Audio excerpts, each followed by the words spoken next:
Greetings, everyone. As you can see in the title above, someone who hasn't uh, been present for a while, that goes by the name Gotham Girl, as you can tell, has been somebody ever since I've gotten on Skype. I've wanted to, sort of make contact. And for those that I haven't said it about before, quite often I'm often humbled and honored even when someone who I haven't even met will graciously share their time with me. Everybody from um, my frequent tag team partner, Edward 2962, to the Real Manos, um, to most recently Andrew Cutter, Sly Cooper, et cetera, et cetera. And I remember as a YouTube um, person that finally got his own channel, one of the back in the day when YouTube used to show um, clips of different people that you might want to check out or you might not want to check out. I remember seeing one clip where that clip said, "Hello world, I'm Gotham Girl," and I clicked on that particular clip, and what can I say? What a difference does a second clip make? Because in the first clip, you could tell obviously she was bright, obviously she's intelligent, but she seemed to be very, very reserved. And with the second clip, it was like all that went away. And by the time she put a third clip out, um, video making was pretty much old hat to her. So, or at least she made it appear that way. So I'm very appreciative that Gotham Girl Kayla has decided to share some time with me to catch up a little bit. And without any further ado, how are you doing, Kayla? I'm doing well. Thank you so much for having me today. No problem, no problem. Um, and you had mentioned while we were Skype texting that you brought a Mhm. friend with you. I do have a friend. Hold on. Let me go. This is my roommate, Sam. She is very much into Marvel Comics, which anyone who knows my stuff from YouTube knows that I have a little bit of expertise, but definitely not as much as she does. So I thought I'd bring her on, help her get a little bit more of what's going on in the Marvel universe right now and all that type of stuff. Okay, that's cool. Does Sam have a channel herself?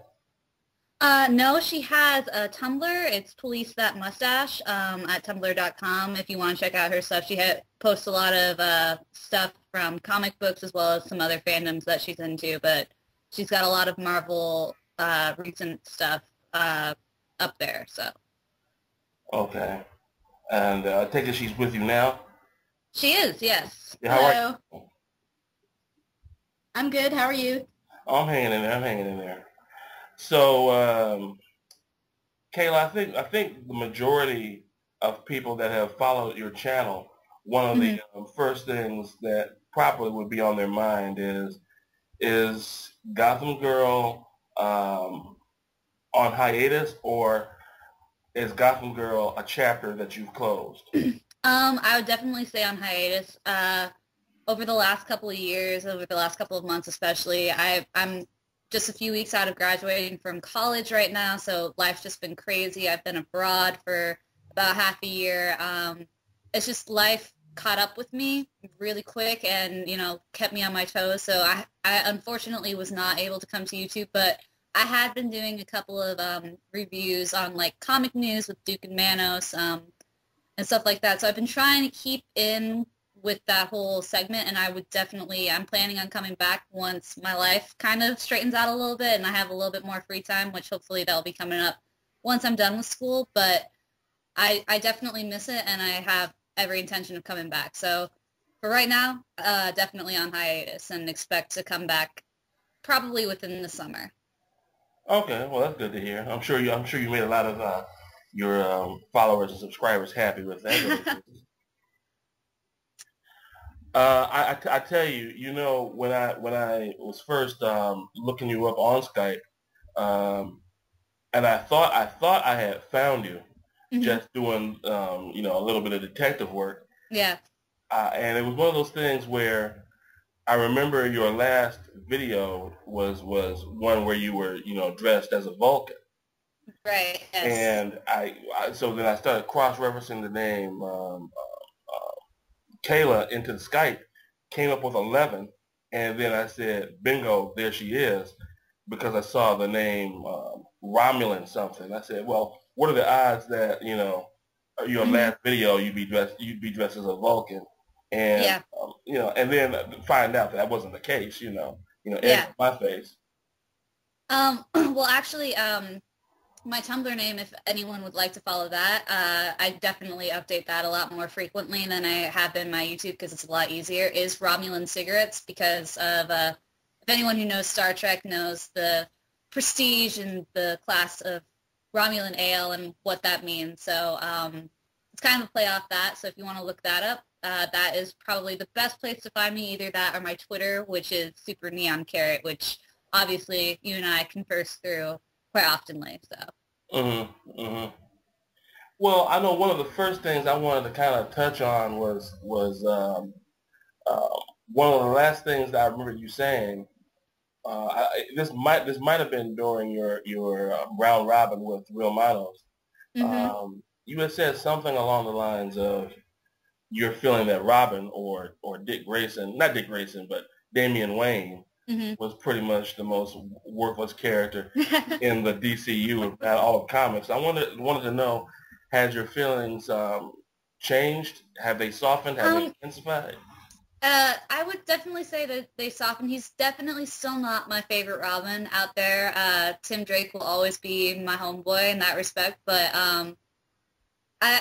it's kind of hard when you have, especially, I think, with Batman and Robin, what you had going on when Dick Grayson was Batman and everything. I thought that was a very interesting look into both of their characters, and a really interesting look at a role reversal, really, in the characterization of Batman being, now this kind of fun-loving and energetic character of Dick Grayson, whereas Robin is more of the dark and, brooding character of Damian. So I kind of came to appreciate Damian a little bit more, and I say right now, the current Batman and Robin run, which obviously has Bruce and Damian together, I'm not a huge fan of that trade right now, of that title right now, but at the same time, I've come to appreciate Damian more as a character. It's really shown a lot more of his internal struggles. He's not just this snot-nosed, little psychopathic kid. He's going through a lot of issues right now, and I think they've been able to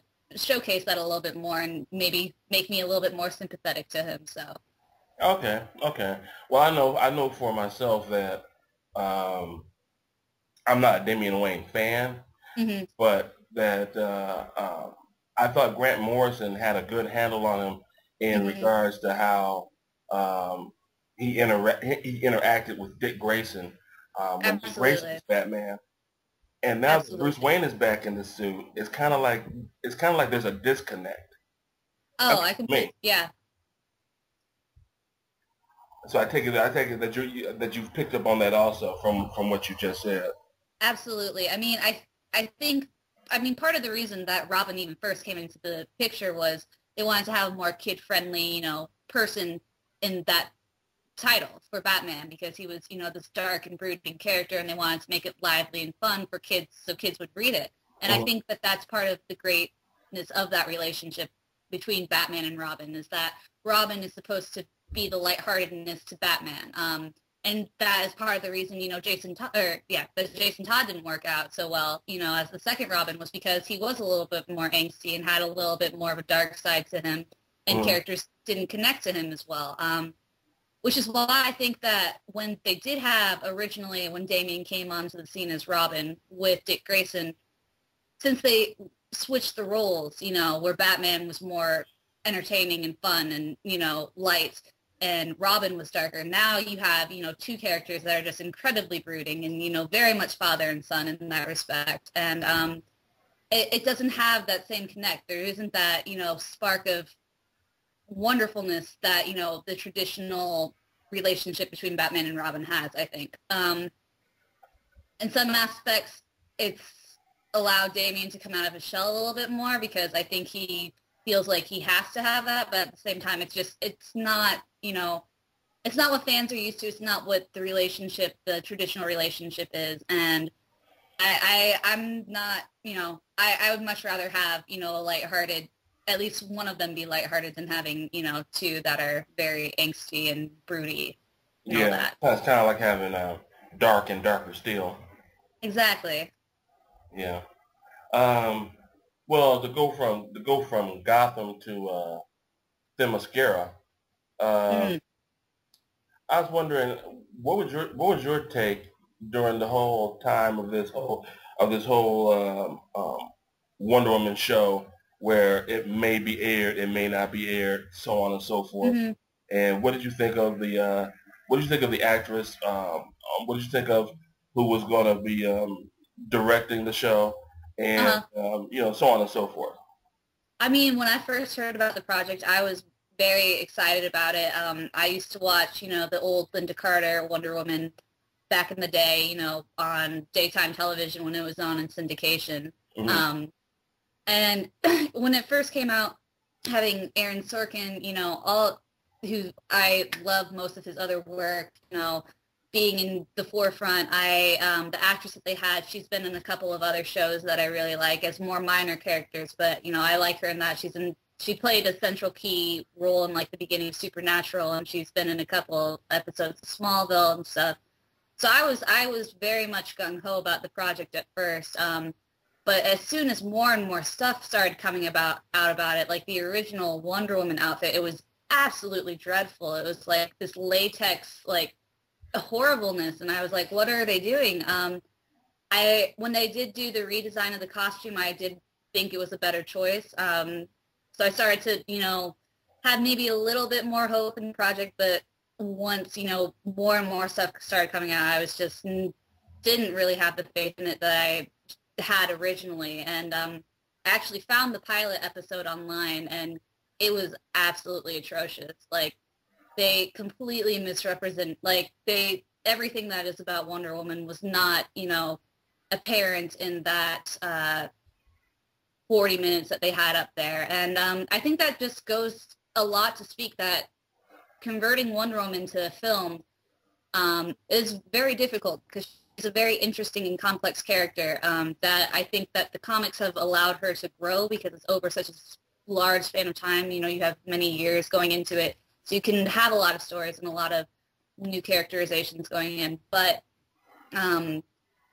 she is difficult, and I don't think at all that the TV series that they had tried to promote would have done justice to her character at all. Okay, well let me kind of run a hypothesis by you and Sure. get your feedback on this. Um, my feeling was that because I think most people as a general rule probably didn't Hmm. see that pilot. But Right. my feeling in general was that it should have been allowed to run for the mass audience to see, and for a mass audience to make a determination on. And Hmm. two of my favorite shows are of all time are Buffy the Vampire Slayer and Right. and why am I drawing a blank on this? Uh, Buffy the Vampire, oh, and the X Files. Right. Yeah. And one of the things to me that those two shows had in common was that both of their first seasons sucked. Yeah. Now, Wonder Absolutely. Woman doesn't get a chance to officially air its pilot Hmm. episode, Right. and to me, everybody seems to be jumping on it. And David Kelly, I have mixed feelings about because I have liked his shows, even though I thought Hmm. they petered out near the end. Uh, Right. my feeling is that he's like any other writer, any other producer. That if he has a pencil, pen, and a computer, he also has an eraser, whiteout, and the ability to push delete. Hmm. And as such, if you're dealing with a show like Buffy or the X Files, you can work it, you can rework it, retweak it, do whatever you need to do to appeal to a broader audience while still having the show's character remain Hmm. intact. and that people Right. kind of just jumped all over Wonder Woman before David E. Kelly could do anything to straighten out things that he had that was wrong with it to begin with. What are your thoughts Oh, there? yeah. I would say the from what I saw of the pilot, I don't think that it would have lasted probably more. It would have been one of those shows that probably would have lasted 3 episodes, if that. I mean, it was very much a pilot episode. There was different costumes that they throw, like they had the revamped costume that was probably the best costume that they had. Then they had her at one point wearing the old costume that no one liked, and then they had at one point a costume that no one had seen before, which was a bikini and everything. I I think that if the best thing that probably could have happened for that show, because there was, I think, potential in there, but they would have to sit down and really figure out, what makes Wonder Woman a unique character, what makes her connect with people, because that was a key. If you have that key element, then, you can work around the flaws and details of the story and the writing and characterization and everything. But if you don't have, that key element, then your story isn't going to connect with the audience in the way that it should. And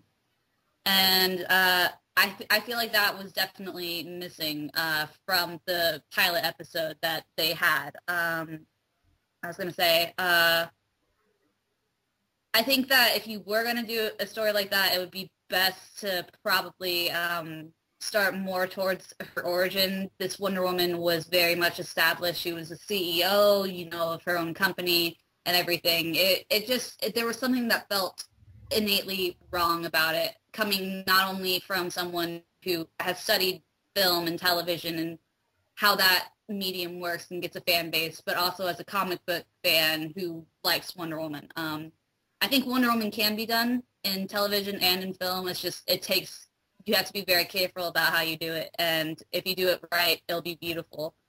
For example, like the animated film that DC put out in 2009, I thought was one of their best pieces that has come out to date. And I think that could easily be transitioned into a live action medium. But again, it takes a lot of practice and you have to know how to write the character. Okay, that's fair enough. That's fair enough. The other thing that I kind of feel that possibly could have happened because there was such a backlash against that Mm-hmm. show is that I think people spoke practically with one voice of their disdain for what David E. Kelly put together. Right. That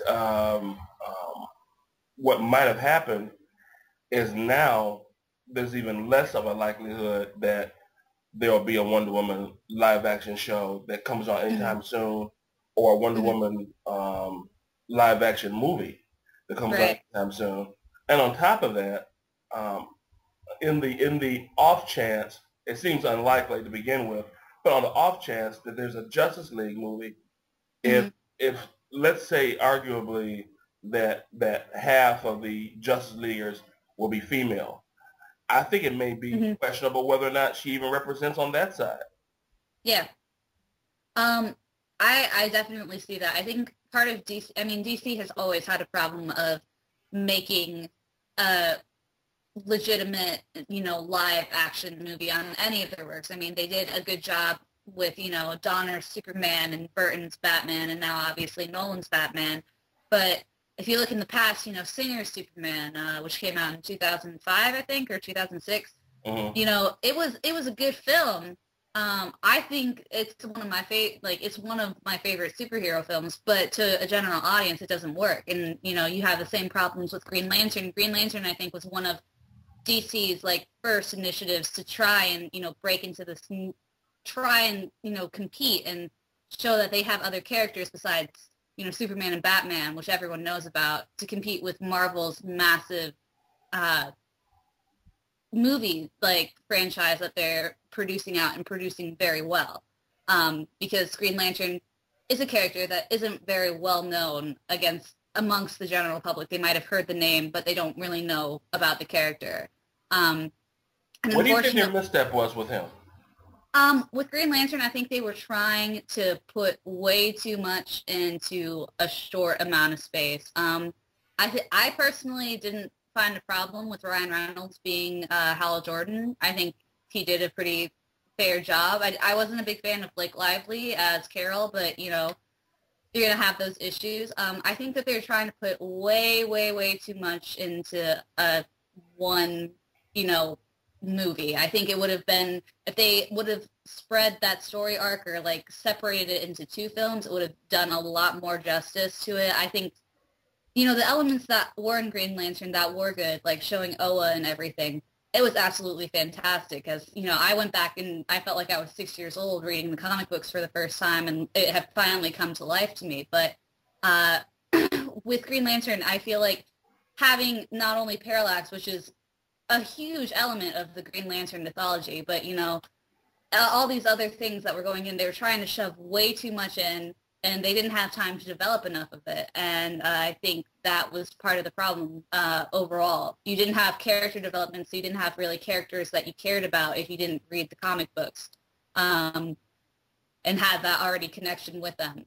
So I think that they were just trying to really shove as much stuff into it and make it look as cool as they could, but unfortunately that's not what you want to do with an origin story. An origin story, you want to lay down the foundations of your character so that the audience has a connection to that character. So in a second or third film, you can have those big action intense scenes that really put your character to the test, but the audience feels for that character because they have that connection, that personal connection that's already been established through an origin film.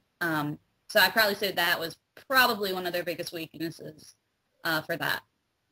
Yeah, I don't know. Maybe it's because I'm more of an old school kind of guy, Mm-hmm. but I felt that Parallax being in it at all derailed the film because Mm-hmm. Parallax, from my view, and I think a lot of younger viewers either don't know this or have become desensitized to the point that they don't care. Mm-hmm. But Parallax was a screw up even in the comics, Yeah. as I recall it, because Hal Jordan was actually a killer, Mm-hmm. and somebody at editing decided we can't have our character, one of our most beloved characters, go out in such a besmirched manner. Yeah. So they re-edited some stuff and made it so that this Parallax, which to me is just a amoeba version of a symbiote of Marvel, Right. Yeah. took over Hal's body. Now, Right. to me, I'm not going to say this would have been a better movie, but I think if they had made Hector Hammond the only villain, it would have been Mm-hmm. it would have been better. And even if Hector Hammond wasn't in it, if they could have concentrated more, maybe a little bit more on Abin Sur's journey, Mm-hmm. and then eventually Hal Jordan meeting up with him, you Mm-hmm. know, I think there would have been a lot of material to mine there. Oh, I completely agree. I think Hector probably should have been the only villain in the movie. I think it would have been a lot better. I mean, I personally missed out, on the development of Avenser and as well as the relationship between Hal and Sinestro, because that is an intense relationship. I think that their relationship is just as exciting and entertaining as the relationship between the Joker and Batman or Lex Luthor and Superman, because there's so much that goes into the relationship that they completely missed out on. That especially because at the end of the film, to anyone who hasn't seen it, then spoilers. But at the end of the film, they set it up that he is going to be the villain for the next film when he takes the yellow ring.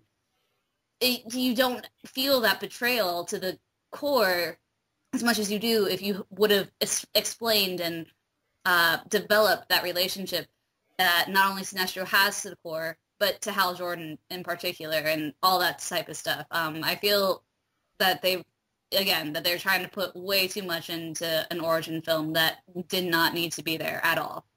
Yeah, and the Sinestro thing, the yellow thing, that made absolutely no sense Yeah. because the whole thing was he was going to do that if Hal Jordan couldn't Right. make it through his goal, Right. and he did it relatively easily. Yeah. Absolutely. Um, I don't know. There are a lot of nitpicky issues I have with that film. I wouldn't say it's like a terrible comic book film. It's definitely not in my favorite films of all, but just the way that they dealt about like create the creation of the Yellow Ring and everything. There was things that felt off about it, and that's just the fan in me complaining. Like I said, I really did enjoy Oa. I thought the way that they constructed and showed Oa was fantastic. Um, and I think there was a lot of really good that could have come out of that film, and it's very disappointing that it turned out the way it did. Yeah, because I know that when I saw it, I didn't leave the theater thinking, oh, this was a colossal waste of my time. Hmm. I left out of the theater thinking, well, it was okay, but it could have been so much better. Right. And like I wasn't, unlike a lot of fans I listen to on the internet, Hmm. I didn't have a problem with Ryan Reynolds. If Yeah, anything, I thought Ryan Reynolds gave Hal Jordan character, because absolutely. I never saw Hal Jordan as being a personable guy to begin with. Yeah, absolutely. No, I completely agree. I mean, in my heart of hearts, DC animation has kind of spoiled me by giving me Nathan Fillion as the voice of Hal Jordan for a little bit now. So, I mean, it was always, but when Ryan Reynolds, I think he did a good job. Like I believed him as being Hal Jordan. I liked, I think he balanced because Hal's a very serious guy. He's very by the book, and the fact that they gave him a little bit of humor that wasn't necessarily out of character, I think was incredibly important and a wise decision on their point. But I mean, if you would have told me last summer that I would have enjoyed walking out of Thor more than I would have out of Green Lantern, I would have told you that you were probably crazy. But unfortunately, that's the way things work sometimes. Well, it's interesting that you bring up Thor because I'm apparently of a minority that feels the way that I feel about that movie. Hmm. I didn't hate Thor. Hmm. I thought it was okay for what it was, Right. but I wasn't real hyped for um, Hemsworth, the guy that played Thor, Hmm. because I felt unlike and I'm the only one that I think I've that's given voice to this. I Hmm. didn't feel that he played Thor. I felt that he played Hercules pretending to be Thor. I could see that. And Oh, I was like, because everything, the look of the movie, I thought was great. yeah. I thought they could have done a little more with the costuming on Thor, but for what it was, I thought he looked good, Hmm. character-wise, and the Heroes 3 and Sif. Um, Hmm. the only thing I didn't like with bringing Sif in was I was kind of hoping that there'd be a little bit of a triangle between Thor, Sif, and Jane, but Yeah. they never worked that in there. But Yeah. that's just a little quibble. But yeah, I thought Thor was decent. I just wasn't crazy about Hemsworth's portrayal of him. Yeah. And I think that's a fair point. I mean, for me, my only real uh time that I've ever read Thor has been when he's been in Avengers comics. I have never liked a Thor title by itself, really. I just there's just nothing that really connected to the character with me because I think part of it was just when you think Marvel, you think of characters that have like you have Peter Parker or the Hulk, these characters that have gotten their superpowers because of scientific reasoning, or the X-Men, genetic mutation, and then you just out of the blue have, this mythological god who Yeah, does you don't. have, a scientific back, like if you go into the character, does have, some scientific, background to it, but, the same time, you're just at surface level, you're just like, why is this god, chilling with Iron Man, What's who's with the Norse mythology? exactly. It always felt out of place, but for the first time, Thor was a very interesting character, and I think part of it was for the fact that it wasn't the Thor that was in the comics, which I can understand. Like for what you're saying, I definitely, if I was a Thor fan, I would not be happy with the way that it was portrayed. But as someone who doesn't like the way that Thor is in the comics, I found it refreshing. But I definitely see where you're coming from. I think that it wasn't how Thor is in the comics. Instead, it's just this type of archetypal God figure, coming and doing this. Well, especially old school Thor, because old school Thor was like you needed to really brush up on your Shakespeare to get with all those these and Right. thous and Absolutely. henceforths and all that. Verily. Verily. Yeah, I think yay it was verily and all that. Yeah, absolutely. well, it was really, I feel like it was just a way of making Thor more personable and like believing that he would be a part of like the Avengers team because of all those characters have very distinct personalities. Because I feel like if he had like comic Thor in a film, people would be put off by him. Mm-hmm. I think. Yeah, I agree with that too. Well, fortunately, I mean, Thor of the last, I don't know, 5, 10 years, they've lightened up on the Shakespearean stuff. They still like to give him some fancy script. Though. Yeah, the fancy font is really kind of annoying. Yeah. Yeah. Let's see. Now this is something that's a little bit more up to date, I guess. Okay. The DC 52. Yes. Your favorite topic. Before I go into what I feel about certain things specifically, what do you think about that in general? I have a very, very mixed relationship with the DC 52.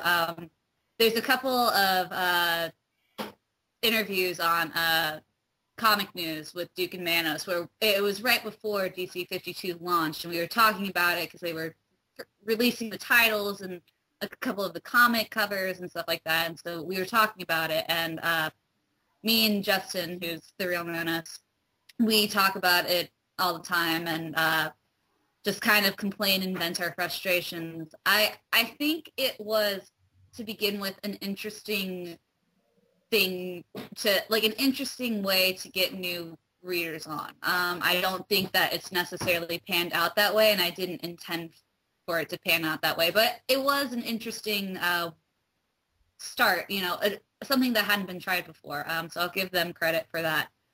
But as someone, I feel that as a fan who has been with you for forever, it taking away certain characters and stuff like that is understandable, but like it just, from the beginning there was just something off about it, and I'm not, there's a few books that have come out of it that I've really enjoyed that were very surprising to me.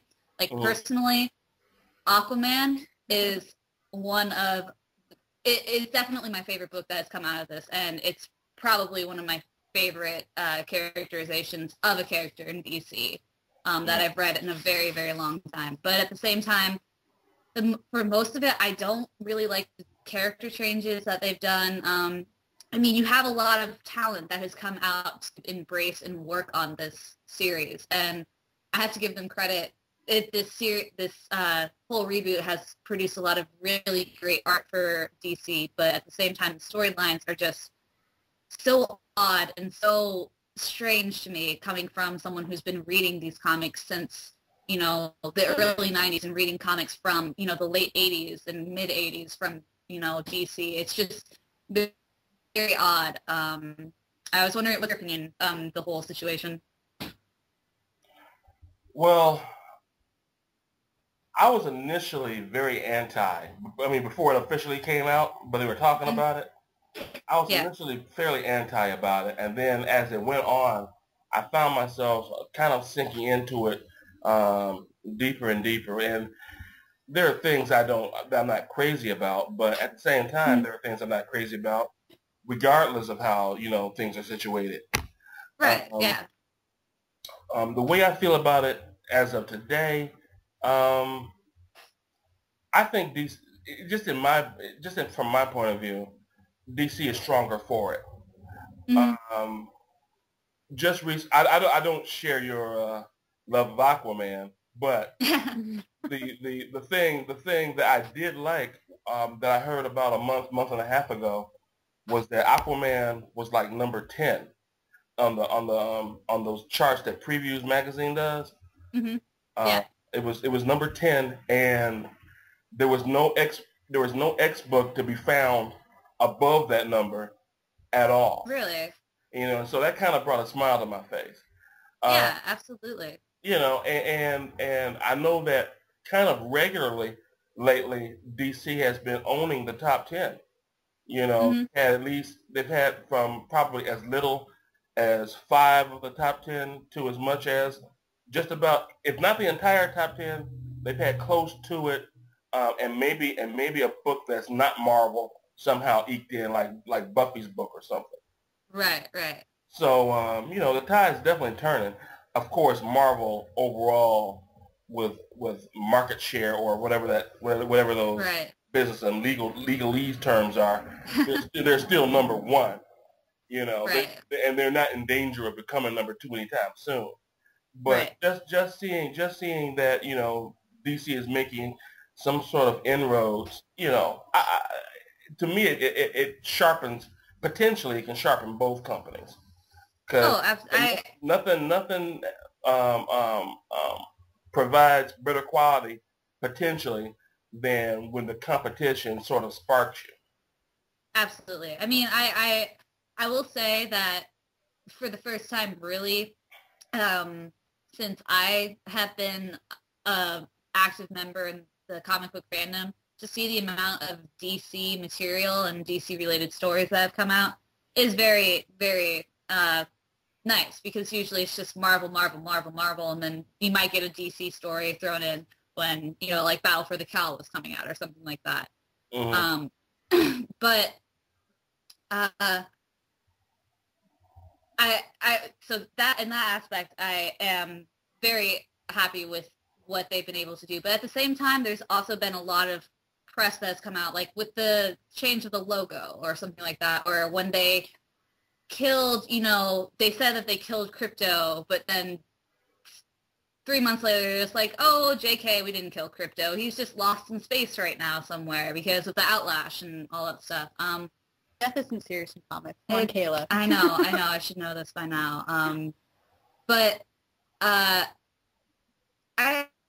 I think that my biggest problem with the reboot is it allowed for a lot of writers to come in and be like, this is my chance to make my mark on this character, which in some ways has worked. Like I said, I think the Aquaman title is very, very good. It's very self-realizing. It tackles, the stereotype that has been chained with Aquaman since the days of the Super Friends very well and very lightheartedly, but it also has a lot of gravitas behind it, and he looks like a badass while he's doing it.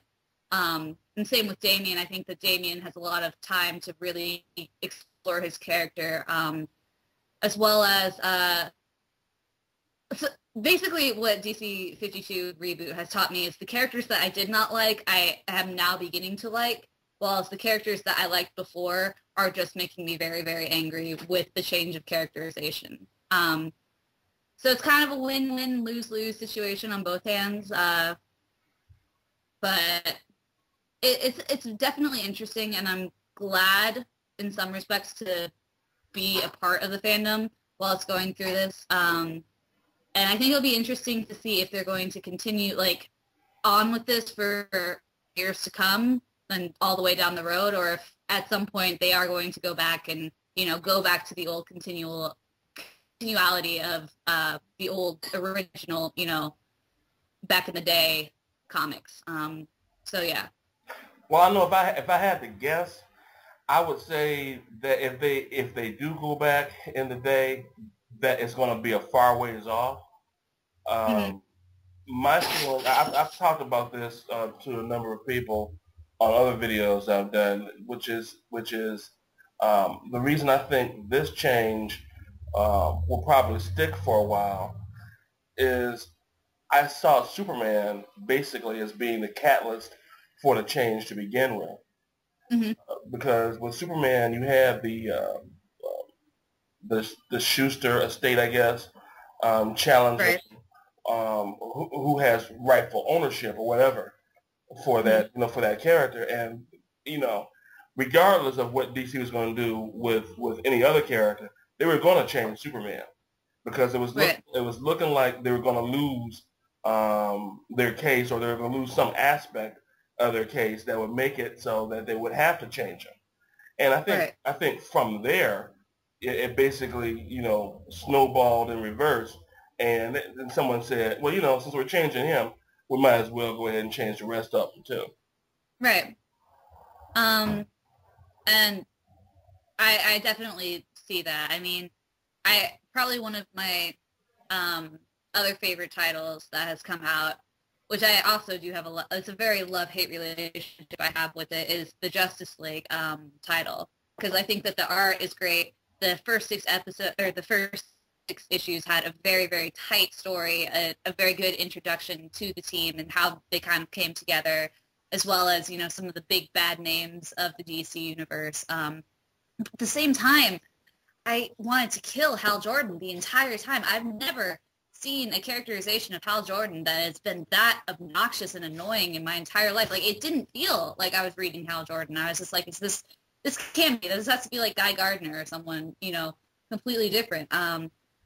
So like that, like the little things like that, or the fact that in the Justice League, Wonder Woman is basically kind of just like their cheerleader who likes to eat ice cream at one point and, doesn't really have a whole lot of influential dialogue, or important dialogue that really defines her character, or how basically they set it up that Batman was the only one who had any common sense of anyone coming onto this team, and basically making him this superhero human, who saves Superman and is responsible for everything going correctly and stuff.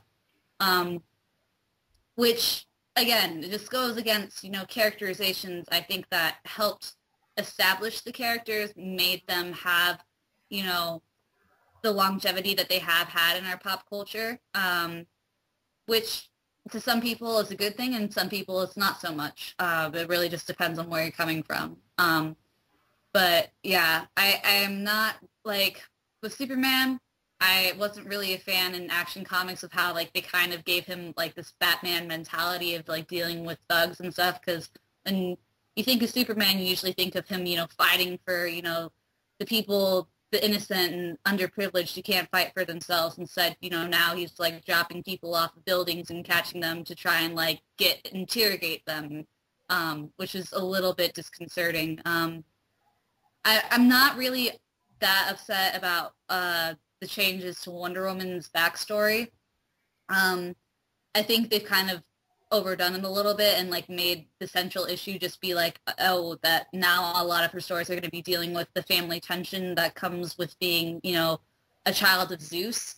But I wasn't that upset with, like, the fact that they changed her backstory in general at first. One of my major issues with the DC reboot, though, is probably their characterization of the female characters in their whole story arc. Besides the Wonder Woman arc, really, like, the Wonder Woman solo title is not as bad as other ones, but, like, Catwoman or Starfire and, like, Red Hood and the Outlaws are just absolutely absurd characterizations that are just completely sexualized and even if they're trying to promote them as femme fatales, aren't really doing their job because it's just all about the sexual element of them. Well, with Catwoman, I had bought like the first 2 or 3 issues, and I was like, I have to plead guilty. I'm not uh, um, anti sexuality in comics. Right. Yeah. No. But the stuff that I was seeing in Catwoman just didn't jive with me. It was like the splash page on one issue was her basically from an artistic point of view doing almost like a reverse striptease. Yeah. I forget whether she was coming out of her costume or getting into her. I think she was coming out of her costume. But I was like, this is these are going to be shown in bookstores where a general public can see them, and kids are part of the general public. Yeah. And if they can get take a look at Amazing Adventures of whomever, and then right next to it see a crossover of Batman and Vampirella, right. It's like something the companies aren't thinking about. Yeah. I mean, my biggest me when I talk to people about this, my comparison is with Gotham City Sirens, which I was a fan of until they basically did the reboot. Because in Gotham City Sirens, you have Catwoman, Harley Quinn, and Poison Ivy, who, Poison Ivy is basically just a character whose sexuality is what is revolved around her. And then they're all femme fatales, and sexuality and everything was a big part of that comic book, but at the same time, they were in control of it and used it to their own purposes. And it wasn't their defining characteristic. Like, there was a lot of other things that went into it.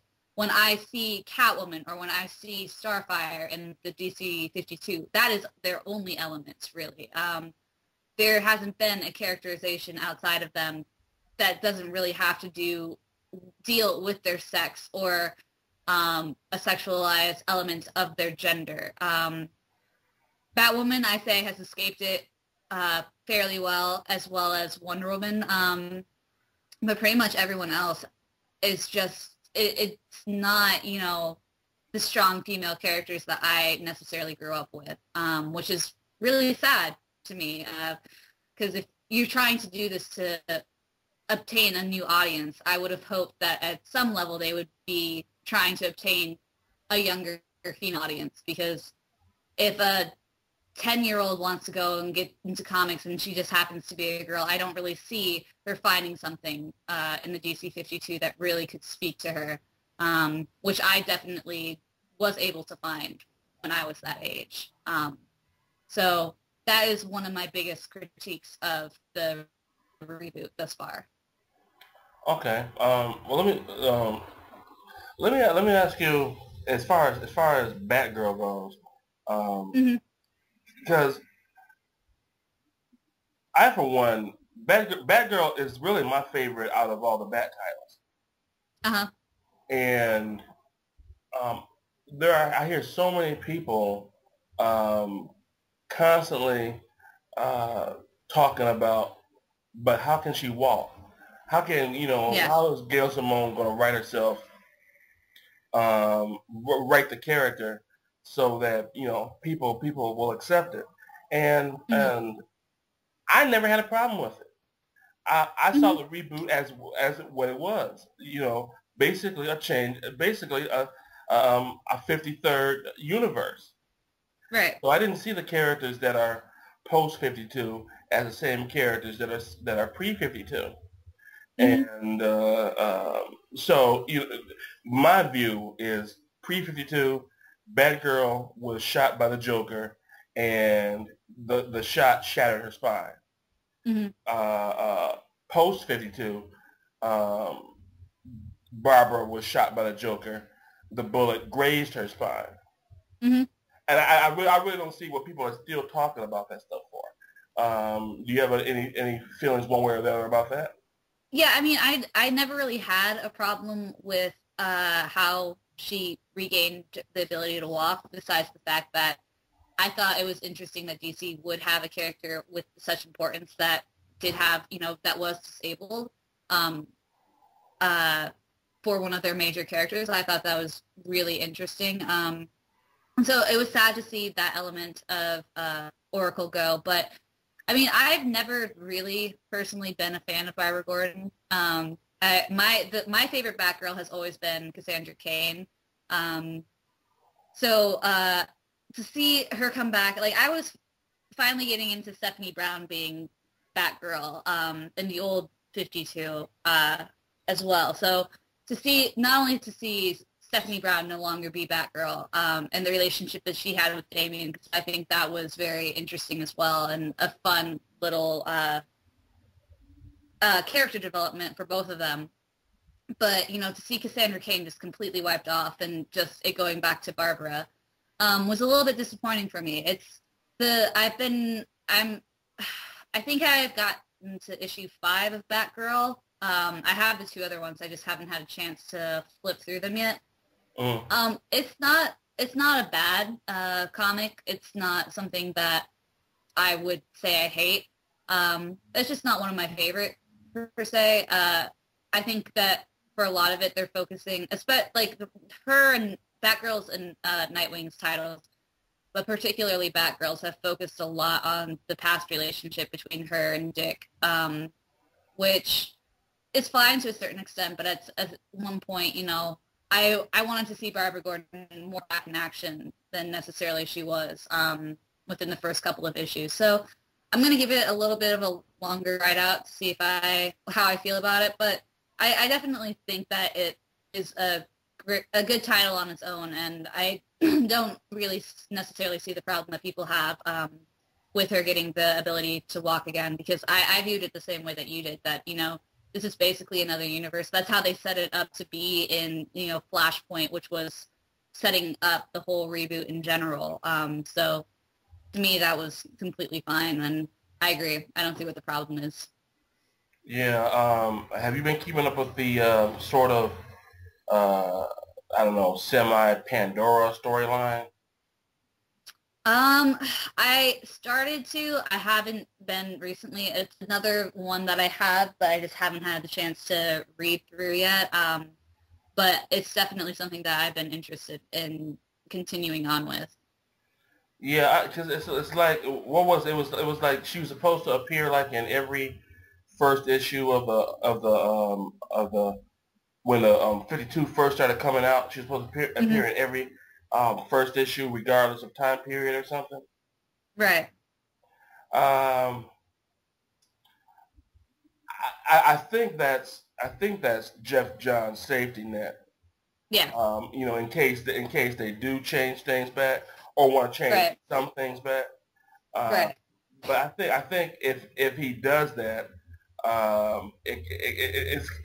it's kind of I don't know if I want to say self-defeating, um, because I thought the other thing, in case this doesn't tie into it, I thought the other thing was um, Firestorm, the second one. Uh, Hmm. his girlfriend, and unless I read that particular issue of Blackest Night wrong, his girlfriend had kind of like um, reality type shifting powers. Right. And so even then I was wondering whether or not she was going to be um, kind of a safety net, so that Hmm. uh, you know, basically making her DC's Reset Scarlet Witch. button. Yeah. So I don't know. I don't know.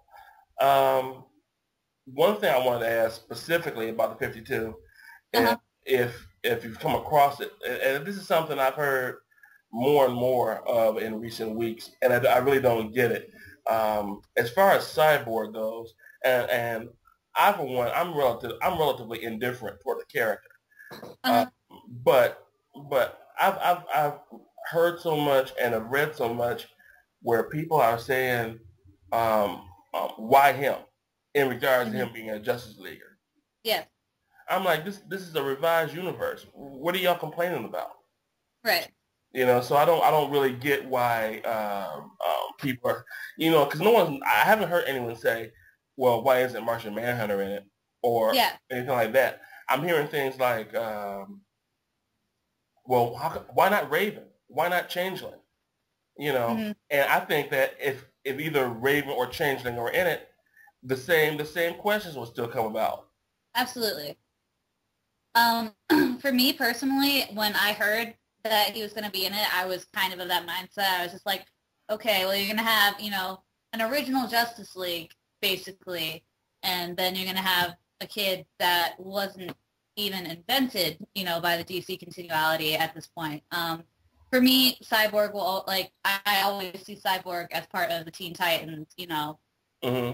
because that's how I grew up with him. And I personally was one of the people that was, when I first heard about it and before, you know, the issue started to come out, that I thought, because I love Martian Manhunter, and I was like, why isn't Martian Manhunter going to be on this Hmm. team? But after reading it, I have to say that I do like Cyborg on the team. He fits very well.